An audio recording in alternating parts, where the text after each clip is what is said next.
Hello everyone, welcome back to my channel. आज हम बात करने वाले हैं एक चाइनीज़ ड्रामा जिसका नेम है नेवर एंडिंग समर का एपिसोड 10 और 11। वीडियो को अंत तक ज़रूर देखिएगा। तो शुरू करते हैं। एपिसोड की शुरुआत में हम लोग देखते हैं कि शी श्यो और वान दोनों लोग घर वापस आते हैं।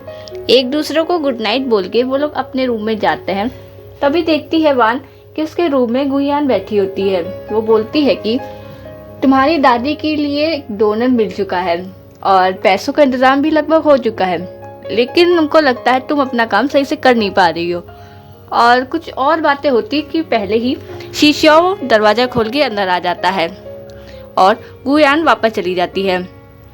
वो बोलता है कि तुम गुयान से क्या बातें कर रही थी? तो वो बोलती है कुछ नहीं, बस वो बोल रही थी कि तुम अपनी पढ़ाई पे ध्यान दो थोड़ा। तो शी श्यो बोलता है कि अच्छा। तो बताता है कि मैं इसलिए यहाँ आया था, मुझे ये पेंटिंग तुमको देनी थी, मैं देना भूल गया था।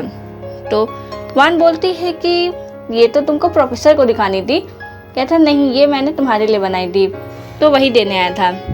तो ये सारी बातें बाहर चुपके से गुयान सुन रही होती है। तो जैसे शी श्यो वहाँ से चला जाता है, गुयान अंदर आती है और बोलती है वान से, क्या तुम शी श्यो से प्यार करने लगी हो?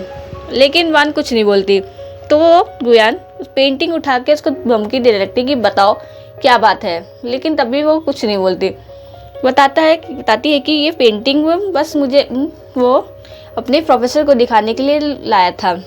लेकिन ये सुनने के बाद भी गुयान नहीं रुकती, वो पेंटिंग फाड़ देती है और हंसते हुए वहाँ से चली जाती है। फिर सीन चेंज होता है। देखते हैं हम लोग कि शी श्यो, वान, मिंग और ची फैंग सब लोग मिलके बारबेक्यू पार्टी कर रहे होते हैं।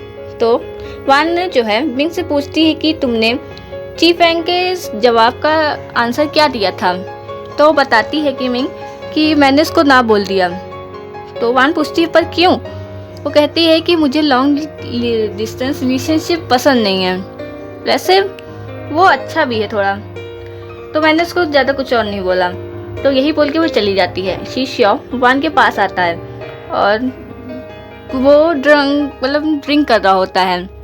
तो बोलती है कि मुझे भी एक बार ड्रिंक करना है, मुझे भी देखना है कि लोग नशे में कैसे फील करते हैं। लेकिन शीशा का मजाक उड़ाता है, कहते हैं ये बच्चों की पीने की चीज़ नहीं है। ये बोल के वो चला जाता है, लेकिन वांग को तो पीना होता है। तो वही शीशा का एक और दोस्त होते हैं जो कि साथ ही काम करते हैं।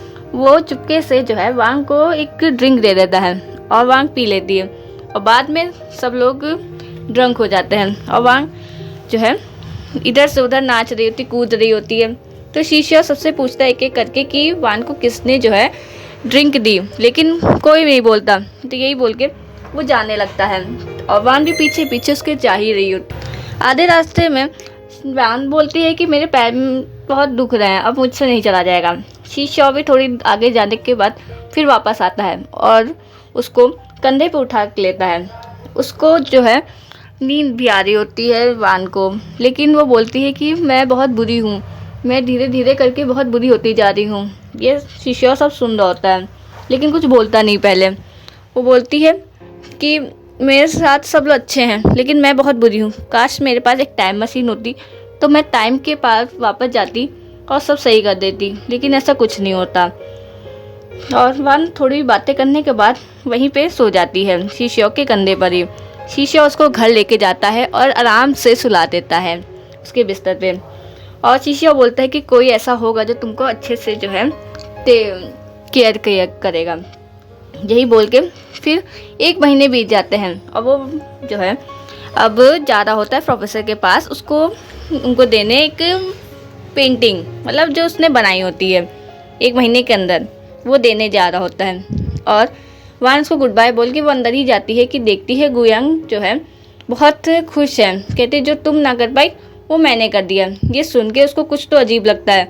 वो जल्दी जल्दी अपने रूम में जाती है, कबर्ड में देखती है कि वही फोल्डर जो प्रोफेसर को दिखाना होता है शीशा को जो है वो यहाँ पे पड़ा है। तो वो जल्दी जल्दी टैक्सी लेती है, वहाँ जाने लगती है, लेकिन जाम होता है तो इसकी वजह से वो दौड़ के जल्दी से प्रोफेसर के पास जाती है और दे देती है और बताती है कि शीशा ने बहुत ज़्यादा ही मेहनत करी है इस पेंटिंग को बनाने में। तो प्रोफेसर देखते हैं पेंटिंग और कहते हैं कि मुझे ये पेंटिंग बहुत अच्छी लगी। शिष्यों को वैसे मैंने थोड़ा टाइम दिया है कि वो पेंटिंग बना के और दिखाए। वो थोड़ा घबरा रहा है लेकिन ठीक है, मुझे ये पेंटिंग अच्छी लगी। तो वो वापस शिष्यों के पास जाते हैं प्रोफेसर और बोलते हैं कि एक लड़की आई थी ये पेंटिंग मुझे देने, ये मुझे बहुत अच्छी लगी पेंटिंग। तो यही बोल के बाद में शिष्यों जल्दी जल्दी अपने घर जाता है और वांग के कमरे में और देखता है कि वांग पहले से चली गई होती है और एक मेड जो है उसका कमरा साफ कर रही होती है। और वहीं पे शिष्यों को एक पेंटिंग मिलती है जो शिष्यों ने वांग को दी होती है और लेकिन वो फटी होती है। वो अपने कमरे में लेके जाता है और जोड़ने लगता है। तभी उसकी आंट आती हैं और बोलती हैं कि मैंने कुछ लोग पीछे लगवाए थे कि देखने के लिए कि ये क्या है। तो बताती हैं कि मैंने सुना है कि गुयांग पहले से शादीशुदा थी और उसकी एक बेटी भी थी जिसका नाम वान था। मुझे लगता है ये दोनों लोग कुछ तो मिलके जो है खिचड़ी पका रहे हैं, कुछ तो गड़बड़ कर रहे हैं। लेकिन शिष्यों को विश्वास नहीं होता, वो ना बोल देता है। तभी वो तो हम लोग देखते हैं कि वान एक जगह पे गई होती है लोन मांगने और उसके बाद लेकिन गिरवी रखने के लिए कुछ भी नहीं होता है। तो उसको 1 लाख दे सकते थे, लेकिन जब वो बताती है कि मेरी दादी का नाम बताती है वो, तो उसको वो देने के लिए तैयार हो जाते हैं। क्योंकि बाद में बताते हैं कि जब मेरे पास कुछ भी नहीं था तो तुम्हारी दादी ने मेरा ध्यान रखा था, उन्हीं ने मुझे खाना खिलाया था, तो इसकी वजह से मैं तुमको लोन देने के लिए तैयार हो जाता हूँ। तो वो मान जाते हैं। तब शीशा वापस वहाँ जाती है अपना सामान उठाने, क्योंकि कुछ सामान जो होता है वो वहीं पे छूट गया होता है। तो शीशा देखता है और बोलता है कि तुम कहाँ जा रही हो। लेकिन वान कुछ नहीं बोलती, बोलती है कि दादी की मेरी तबीयत अब सही हो चुकी है, उनको डिस्चार्ज मिल चुका है, तो मैं कुछ दिन अब वहीं पे रुकूंगी उनका ध्यान रखने के लिए। लेकिन शीशा मन में कहता है कि दादी की तबीयत तो इतनी ज़्यादा ख़राब थी, तो इतनी जल्दी डिस्चार्ज कैसे हो सकती है। उसको वैसे पता था सब, लेकिन वो चाहता था कि वो वान अपने मुंह से बोले, लेकिन वो कुछ नहीं बोलती और जल्दी जल्दी निकल जाती है। और शीशा फिर हम लोग देखते हैं कि कुछ गुंडे होते हैं जो वान के पीछे पड़े होते हैं और बोलते हैं कि क्या तुमने लोन के पेपर साइन कर दिए। लेकिन वान कुछ नहीं बोलती और वहीं से जाने लगती है। लेकिन उसके पीछे पीछे वो लोग गुंडे जा ही रहे होते हैं। फिर शीशा मतलब वहाँ आ जाता है और बोलता है कि क्या हुआ। लेकिन वान सोचती है कि यहाँ लड़ाई ना हो, इसकी वजह से वो चली जाती है कुछ बोले ही। तो शीशा उन गुंडों से पूछता है कि तुम लोग वान से क्या बातें कर रहे थे। तो बोलता है कि क्यों बताऊँ। तो एक वो शर्त रखता है कि शीशा उन लोग से कि अगर मैं बास्केटबॉल में जीत गया तो तुम लोगों को बताना पड़ेगा। तो वो लोग बास्केटबॉल खेलने लगते हैं।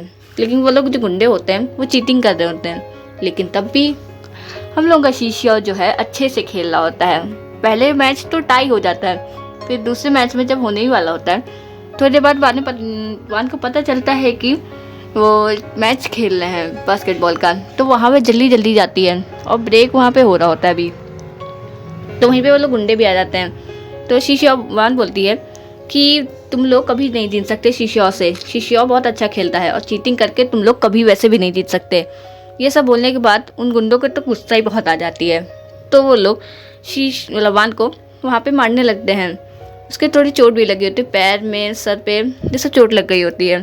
तो वो लोग वापस जाते हैं खेलने और बाद में लेकिन शीशा हम लोगों का जीत जाता है अच्छे से। तो जीतने के बाद जब वो देखता है कि वान वहीं पे खड़ी होती है तो वो जल्दी जल्दी उसके पास जाता है और देखता है कि उसकी चोट लगी है। लेकिन वान छुपा रही होती है। वो पहले बहुत ज़्यादा नहीं बताती, लेकिन कुछ देर बाद वो बता देती है। तो वो गुस्से में इतनी ज़्यादा गुस्सा हो जाता है कि वो गुस्से में जल्दी जल्दी जो है शीशा उन लोग के पास जाता है और लड़ाई लड़ने लगता है। खूब अच्छे से पिटाई होने लगती है उन गुंडों की। लेकिन और उसके दोस्त मदद कर रहे होते हैं शीशा के। फिर पुलिस आ जाती है, फिर उन लोग का झगड़ा थोड़ा सुलझ जाता है। फिर वो लोग फिर वापस बात करने लगते हैं शीशा और वान। लेकिन फिर देखता है कि उसके पैर में भी चोट लगी है। फिर पूछता है कि ये कैसे लग गई। लेकिन वान भी कुछ नहीं बताती। फिर उसको पता चल जाता है कि वही गुंडे, तो फिर से लड़ने जा रहा होता है। लेकिन वान उसको रोक लेती है। तो उसको एक अच्छे से पौधा लेके अपने शीशा मतलब वान के घर जाता है, क्योंकि उसका पौधा मर जा गया होता है, वो वान नहीं दिया होता है। तो लेके जाता है और देखता है कि वान का घर जो होता है वो पानी पानी हो गया होता है, क्योंकि इसके पाइप में कुछ लीकेज हो गई थी। और उसका दोस्त भी, वान का दोस्त जो है पाइप सही कर रहा होता है, लेकिन उससे कुछ नहीं हो पाता है, बार बार पानी निकलता रहता है। तो शीशा बोलता है कि मैं सही करूँगा। और वो सही भी कर देता है बहुत जल्दी, जो कि उससे दोस्त से नहीं हो पाया था, वो सही कर देता है। तो वान जो है दोनों कहती है कि मैं तुम लोगों को पार्टी दूंगी, लेकिन उसका घर तो पानी पानी हो गया होता है। तो वान का दोस्त बोलता है कि तुम लोग मेरे घर चलो, मैं कुछ खिलाता हूँ तुम लोगों को। तो ये बोल के दोनों लोग मतलब तीनों लोग उसके घर चले जाते हैं, तीन लोग चले जाते हैं। और वहीं पे जब बाद में कपड़े भी देता है लोगों की जो है कि पहन लो, बहुत ज़्यादा तुम लोग गीले हो चुके हो। बाद में लोग बातें भी करते हैं शीशिया और उसका दोस्त कि जो है मैं उससे पसंद करता हूँ वान को, लेकिन कुछ और बातें होती कि वान वहाँ पे आ जाती है और वो लोग बातें ख़त्म कर देते हैं वहीं पे ही। तो उस लड़के का दो मम्मी वापस आ जाती हैं और बोलती हैं कि ये शीशिया लू फैमिली का लड़का यहाँ कर क्या रहा है।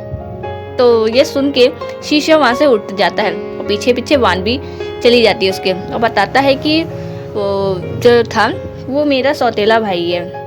तो अब वो तो कुछ नहीं बोलती ये सुनने के बाद भी। तो यही होता है। फिर हम लोग देखते हैं कि तो उसके लोन के पेपर्स देख चुका होता है और पूछने का उसका मन तो होता है, लेकिन वो बोल नहीं पाता। तो पूछते कि सब कैसा है, तुम्हारा चल रहा है। तो वान बताती है कि मेरे यहाँ तो सब बढ़िया चल रहा है, सब अच्छा है। और वो सब झूठ बसे बोल रही होती है, लेकिन शीशा को तो सब पता है। तो बोलती है कि मैं भी दादी से मिलने जा रही हूँ। तो शीशा बोलता है कि मैं भी चलता हूँ। तो वान बोलती है ठीक है तो चलो मेरे साथ। तो वो थोड़ा नर्वस भी होता है, क्योंकि वो पहली बार जो है वान की फैमिली से मिलेगा, मतलब उसकी दादी से मिलेगा। तो वो जैसे ही रूम में जाता है तो उसकी दादी, वान की दादी उसको देख के हैंडसम बोलती हैं। तो उसको थोड़ा अच्छा लगता है कि कम से कम उसकी दादी पसंद तो करने लगी उसको। ये बोलने के बाद जब वो बातें करने लगते हैं, फिर एक नर्स आती है और वो वान को बोलती है कि आप पेमेंट के पैसे कर दीजिए।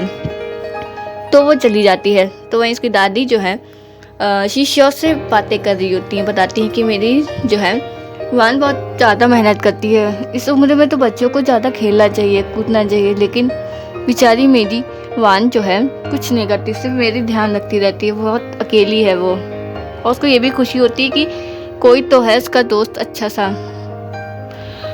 ये सुनने के बाद जब वो वहाँ से जा रहा होता है तो डॉक्टर बताते हैं कि फीस मतलब देनी होती है उसको सर्जरी की, वान को, और उसकी माँ उसकी मदद कर रही है। तो ये सुनने के बाद उसको सब अच्छे से पता चलने लगता है धीरे धीरे कि क्या हो रहा है उसके साथ। तो सुनने के बाद जो है वो जा ही रहा होता है कि तभी हम लोग का एपिसोड ख़त्म हो जाता है। तो गाइस यही थी एपिसोड 10 और 11 की हिंदी एक्सप्लेनेशन। तो प्लीज़ अगर आपको पसंद आई हो तो लाइक शेयर सब्सक्राइब करना प्लीज़ ना भूलिए, और कमेंट तो बिल्कुल भी नहीं, मुझे आपके कमेंट का बेसब्री से इंतज़ार होगा। तो प्लीज़ ध्यान रखिए और लाइक शेयर सब्सक्राइब करिए, और तो मिलते हैं नेक्स्ट एपिसोड में।